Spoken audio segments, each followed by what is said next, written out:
ఈరోజు అయితే మేము చికెన్ ఫ్రై అయితే చేయబోతున్నాము కట్టెల పొయ్యి మీద. మేము ఎలా చేస్తామో ఏంటనేది ఈ వీడియోలో చూసేయండి. ఈ వీడియో మీకు నచ్చితే ఖచ్చితంగా సబ్స్క్రైబ్ చేసుకోండి. ఇప్పుడైతే చికెన్ ఫ్రై ఎలా చేద్దామో చూసేద్దాము. ఫస్ట్ అయితే ఇట్లా ఒక కళాయి అయితే పెట్టుకున్నాము.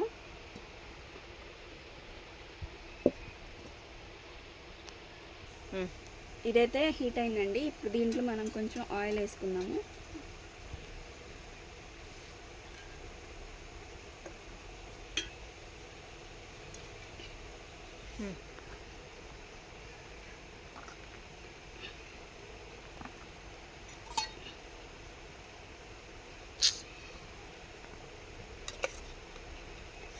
ఆయిల్ అయితే హీట్ అయిందండి. ఇప్పుడు దీంట్లో అయితే ఇది ఓన్లీ ఉల్లిపాయలు పేస్ట్ చేసుకున్నాం అన్నమాట. ఇది వేసేద్దాము.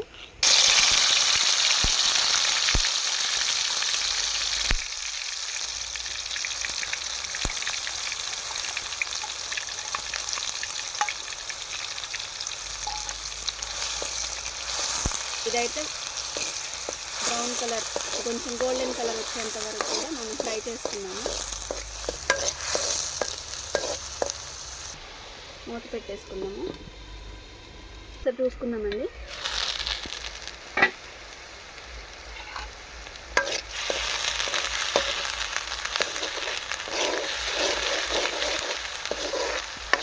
దీంట్లో ఏంటంటే ఇది కొత్తిమీర పచ్చిమిర్చి రెండు కలిపి మిక్సీ పట్టుకున్నాం అన్నమాట. దీన్ని కూడా వేసేద్దాము.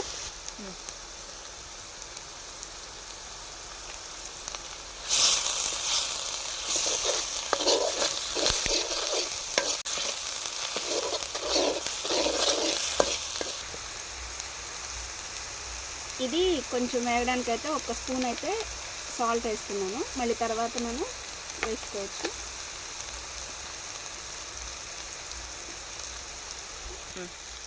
ఇప్పుడు దీంట్లో ఒక స్పూన్ అయితే అల్లం వెల్లుల్లి పేస్ట్ కూడా వేసేస్తున్నాము.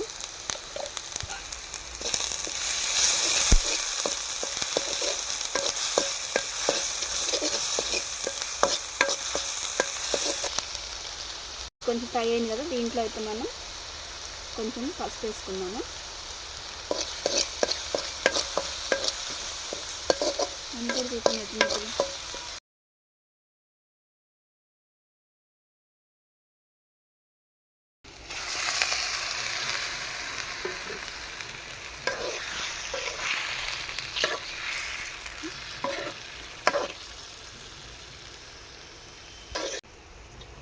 కొంచెంసేపు అయితే దీని మీద మూత పెట్టేసుకొని వాటర్ అంతా పోయేంత వరకు ఉడికించుకున్నాం. ఒకసారి అయితే మూత తీసుకొని చూద్దాము.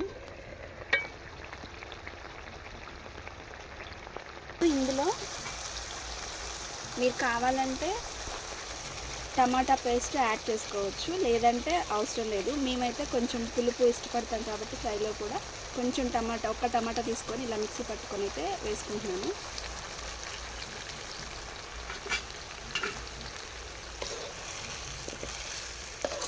కొంచెం గ్రేవీ లాగా ఉంటే కొంచెం అన్నంలో కలుస్తుంది కాబట్టి ఇలా అయితే పేస్ట్ చేసుకొని వేసుకున్నాము.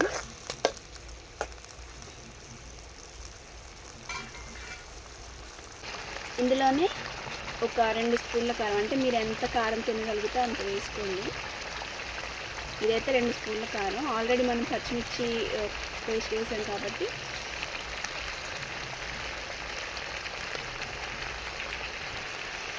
అలాగే ధనియాల పొడి ఇది 1 స్పూన్.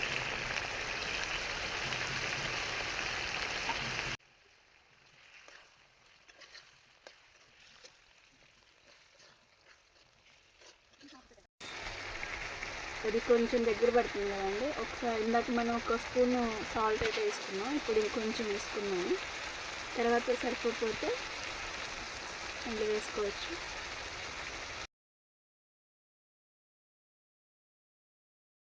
అయితే గరం మసాలా వేసుకున్నామండి. ఇది చెక్క, లవంగ, యాలకులు మూడింటిని కలిపి డ్రై రోస్ట్ చేసేసి ఇలా పౌడర్ అయితే పట్టుకున్నాము.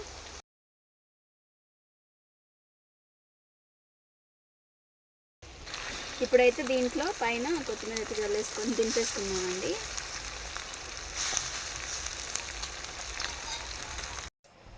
ఇదిగోండి వేడి వేడి చికెన్ ఫ్రై అయితే రెడీ అయిపోయింది. కట్టెల పొయ్యి మీద చేసిందనమాట. చాలా చూసారు కదండి, చికెన్ ఫ్రై అయితే ఎలా తయారు చేసామో కట్టెల పొయ్యి మీద. చాలా చాలా టేస్ట్ ఉంటుందండి. మీరు కూడా ఇలా ట్రై చేసి చూడండి. మీరు ట్రై చేసిన తర్వాత ఎలా వచ్చిందో నాకు కామెంట్ సెక్షన్లో అయితే కామెంట్ చేయడం అయితే అసలు మర్చిపోమాకండి. అలాగే మా ఛానల్ని అయితే సబ్స్క్రైబ్ చేసుకోండి. Thank you for watching.